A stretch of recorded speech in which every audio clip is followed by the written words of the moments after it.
তাহলে আর কি দিন তারিখ পাকা করে ফেলাই ভালো। আমার পছন্দ হয়নি। মার অত্যাচার আর কত সহ্য করবে তুমি? আচ্ছা তুমি তো পুরুষ মানুষ তাই না বাবা? তুমি কি পারো না মায়ের মুখের উপর জবাব দিতে? বাবা এখনো সময় আছে, মেরুদণ্ড সোজা করে দাঁড়াও। আন্টি, আপনার মেয়ের ঘোমটাটা একটু উঠান, আমরা একটু দেখি। হ্যাঁ হ্যাঁ হ্যাঁ দেখাচ্ছি, ভালো করে দেখেন আমার মেয়ে। দেখছেন? ভালো করে দেখেন, যাতে বিয়ের পর বলতে না পারেন আমার মেয়ের নাক বোচা, আমার মেয়ের চোখ ছোট ছোট, আমার মেয়ের চুল খাটো, নানান কিছু। এই জন্য ভালো করে দেখে নেন। আচ্ছা একটু আস্তে। তুমি চুপ থাকো, যা বুঝো না তা নিয়ে কথা বলতে আসবে না।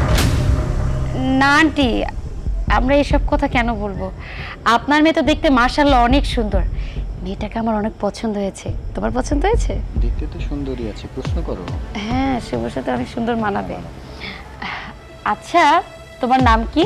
আমার মেয়ের নাম হচ্ছে তানহা শ্রাবণী। আরে তুমি চুপ করো, ও তো কথা বলতে পারে, ওরে বলতে দাও না কেন?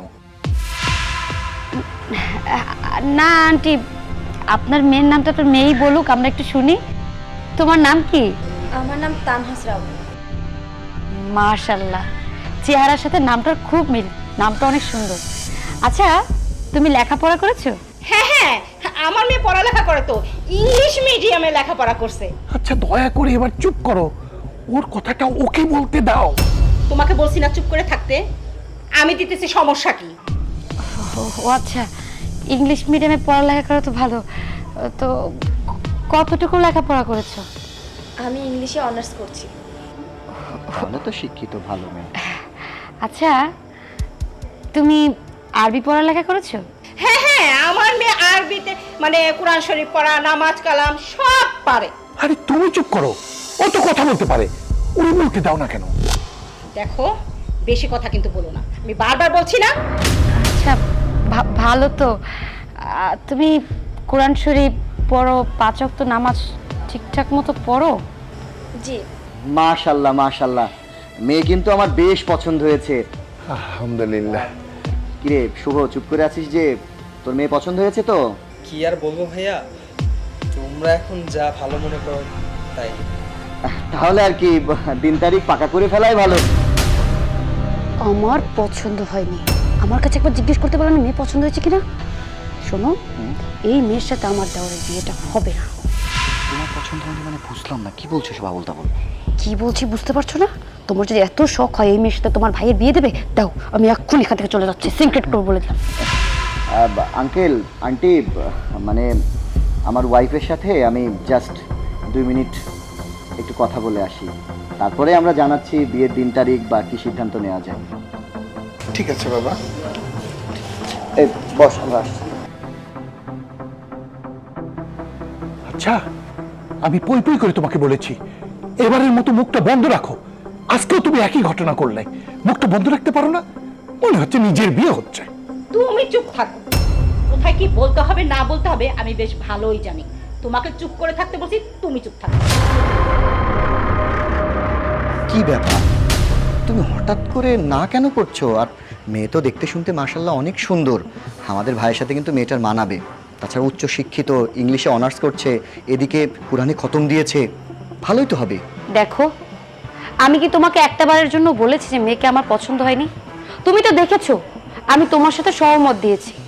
কিন্তু কিন্তু তাহলে সমস্যা কোথায়? তুমি একটা বিষয় খেয়াল করেছো? যতবারই আমি মেয়েকে প্রশ্ন করেছি ততবার কে উত্তর দিয়েছে? মেয়ের মা। তুমি আরো একটা ব্যাপার খেয়াল করে দেখেছো? যতবারই মেয়ের বাবা কথা বলতে গিয়েছে ততবারই মেয়ের মা মেয়ের বাবাকে ধমক দিয়ে বসিয়ে রেখেছে। হ্যাঁ, আমি এটা খেয়াল করেছি। মেয়ের মা মেয়ের বাবাকে তো কোনো কথাই বলতে দেয় না, রীতিমতো তো উঠতে বসতে তাকে মনে নির্যাতনের করে রেখেছে। এবার বুঝলে তো? এই বাড়ির মাতবর হচ্ছে এই মেয়ের মা। এই বাড়ির সকল কর্তৃত্ব এই মহিলার কথাই চলে। এখন যদি আমরা এই মেয়েকে আমাদের বাড়ির বউ করে নিয়ে যাই, তখন তো এই মেয়ে আমাদের বাড়িতে গিয়ে ওর মায়ের মতো মাতব্বরি শুরু করবে, নেতৃত্ব দেওয়া শুরু করবে। তখন তো আমাদের সংসারে অশান্তি শুরু হয়ে যাবে। আর তাছাড়াও এই মেয়ের মার যে অবস্থা, যদি এই মেয়ের সাথে একবার ঝামেলা লেগে যায় তখন তো আমাদের বাড়ি থেকে যুদ্ধ শুরু করে দিবে, তর্কাতর্ক শুরু করবে।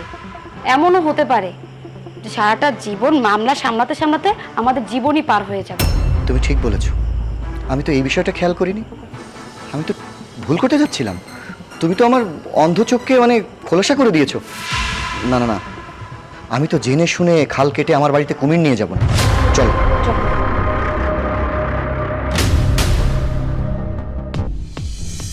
বসো বসো বসে না। আঙ্কেল আন্টি, বিষয় হচ্ছে আপনার মেয়েকে আমাদের পছন্দ হয়েছে, আলহামদুলিল্লাহ। কিন্তু কিন্তু কি বাবা? মানে কথাটা যে কিভাবে বলি, আপনার মেয়েকে আমার ওয়াইফ পছন্দ করেনি। আর যেহেতু আমার বউ আপনার মেয়েকে পছন্দ করেনি, সেই জন্য আপনার মেয়ের সাথে আমরা সম্বন্ধটা আর করতে চাচ্ছি না। আচ্ছা বাবা, আমার মেয়ের কি দোষ? কেন আমার মেয়েকে তোমরা পছন্দ করনি? কারণটা বলবে? আঙ্কেল, আসলে সমস্যাটা আপনার মেয়ের না। আমরা এই বাড়িতে আসার পর থেকে এখন অবধি যা দেখলাম, তাতে মনে হয়েছে এই বাড়িতে আসলে পুরুষ মানুষের কর্তৃত্ব চলে না, এখানে চলে সম্পূর্ণ মহিলা মানুষের কর্তৃত্ব। আসলে আমার ওয়াইফ চায় না যেই বাড়িতে মহিলা মানুষের কর্তৃত্ব, সেই বাড়িতে তার দেওরকে বিয়ে দিতে। আর ঘটনা তো সত্য। এখন দেখেন, আপনার মেয়েকে যদি সত্যি সত্যি আমার ভাইয়ের সাথে বিয়ে দিয়ে আমাদের বাড়িতে বউ করে নিয়ে যাই, দুদিন পরে তো দেখা যাবে আপনার ওয়াইফ যেমন আপনার সামনে উঁচু গলায় কথা বলছে, আপনাকে কথা বলতে দিচ্ছে না। হ্যাঁ, এমনও তো হতে পারে আপনাদের মেয়ে আমাদের বাড়িতে যে আমাদেরকে কথাই বলতে দিচ্ছে না। আপনি যেভাবে চুপচাপ আপনার বউয়ের কথা শুনছেন, গিলছেন এবং মাথা নিচ করে আছেন, আমাদেরকেও থাকতে হতে পারে। সেজন্য আমার বউ সিদ্ধান্ত নিয়েছে আপনার মেয়ের সাথে আমাদের ভাইকে বিয়ে দিচ্ছি না। আপনারা ভালো পাত্র দেখে আপনার মেয়েকে পাত্রস্থ করবেন। শুভ, চল। বাবা শুনেন, আরে যাক না কেন, ওর থেকে ভালো ঘরে ভালো ছেলে দেখে আমার মেয়েকে আমি বিয়ে দেবো। আমার মেয়ে কম কোথায়? হ্যাঁ, আমি তোমাকে পই পই করে বারণ করেছিলাম, এবারের মতো ক্ষান্ত দাও। আর তুমি মেয়ে দেখার সময় তুমি কথা বলো না, কিন্তু তুমি আমার কোনো কথাই শুনলে না। তুমি যদি এভাবে বলতে থাকো, তাহলে তাহলে তো আমি আমার মেয়েটাকে বিয়ে দিতে পারবো না। তুমি চুপ থাকো। মেয়ের বিয়ে ভেঙেছে তাতে কি হয়েছে? আমার মেয়ে কি বেশি হয়েছে? আমি এর থেকে ভালো করে আমার মেয়েকে বিয়ে দিতে পারবো। মা, তুমি একদম চুপ করে থাকো। আর কত এমন করবা? তোমার জন্য আমার কতগুলো বিয়ে ভেঙে গেছে। আমি সারা জীবন কি তোমাদের ঘরে এভাবে বসে থাকবো? আর তুমি সব সময় কেন এমন করো? হ্যাঁ, সেই শুরু থেকে দেখে আসছি, বাবা কিছু একটা বলতে গেলেই বাবাকে তুমি একটা ধমক দিয়ে বসিয়ে দাও। বাবা তোমার মুখের উপর একটা কথাও বলতে পারে না। আর বাবা, তুমি কতদিন এরকম নীরবে সহ্য করে যাবে? মার অত্যাচার আর কত সহ্য করবে তুমি? আচ্ছা, তুমি তো পুরুষ মানুষ, তাই না বাবা? তুমি কি পারো না মায়ের মুখের উপর জবাব দিতে? মা যে সবসময় তোমার সাথে খারাপ আচরণ করে, মায়ের উপর প্রতিবাদ করতে তুমি পারো না? মাকে দেখে কেন ভয় পাও? ওনারা ঠিকই বলেছে, যেই সংসারে মহিলা নেতৃত্ব থাকে সেই সংসারে কোনোদিনও শান্তি থাকে না। আর তোমার মতো মা যেই সংসারে আছে, ওই সংসারের মেয়েদের না কোনোদিনও বিয়ে হবে না। সারা জীবন এমন শুধুমাত্র বউ সাজবে আর বিয়ে ভেঙে যাবে। বাবা, এখনো সময় আছে, মেরুদণ্ড সোজা করে দাঁড়াও। মায়ের এই অন্যায় অত্যাচার থেকে একটু নিজেকে মুক্ত করার চেষ্টা করো। আর এভাবে যদি সারা জীবন সহ্য করে যাও না, বুড়ো হয়ে যাবে। মরার পরও দেখবে তোমার কবরের ওইখানে গিয়েও তোমাকে অত্যাচার করতেছে। আর তোমার সাথে তো আমিও অত্যাচারিত হইতেছি। সরো। তুমি দেখছো তোমার মেয়ে কত বড় বড় কথা আমাকে বলে গেল? কিছু বললে না তুমি? চুপ! আর একটা কথা না, আমি অনেক সহ্য করেছি। শুধু তোর কারণে আমার মেয়ের অনেকগুলো বিয়ে ভেঙে গেছে। আমার আগে থেকে শক্ত হওয়া উচিত ছিল। বিয়ের পরপরই যদি আমি লাগামটা শক্ত করে ধরতাম, তাহলে আমার মেয়ের জীবনে আজকে এই দিন দেখতে হতো না। আর শোনো, আজ থেকে এই সংসারে আমি যা বলবো তাই হবে। আমি উঠতে বললে উঠবো, আমি বসতে বললে বসবা। আজ থেকে যেন তোমার গলার আওয়াজ দেওয়ালের কানেও না যায়, তাহলে কিন্তু আমার থেকে খারাপ কেউ হবে না। আমি তোমার জিভ টেনে ছিঁড়ে ফেলবো। আসলে তো ওরা তো ঠিকই বলেছে। আজকে শুধুমাত্র আমার কারণে আমার মেয়ের কতগুলো বিয়ে ভেঙে গেছে। প্রত্যেকটা জায়গাতে আমার সমস্যা। আর এই বাড়ির যত যাবতীয় যা আছে সবকিছু নেতৃত্ব দেই আমি। কখনো আমার স্বামীকে মাথা উঁচু করে দাঁড়াতে দেইনি, কথা বলতে দেইনি, সবসময় নিজের কর্তৃত্ব ফলাইছি। আজকে আমারই কারণে তো আমার মেয়ের বিয়ে ভেঙে গেল। সব কিছুর মূলে তো আমি দায়ী।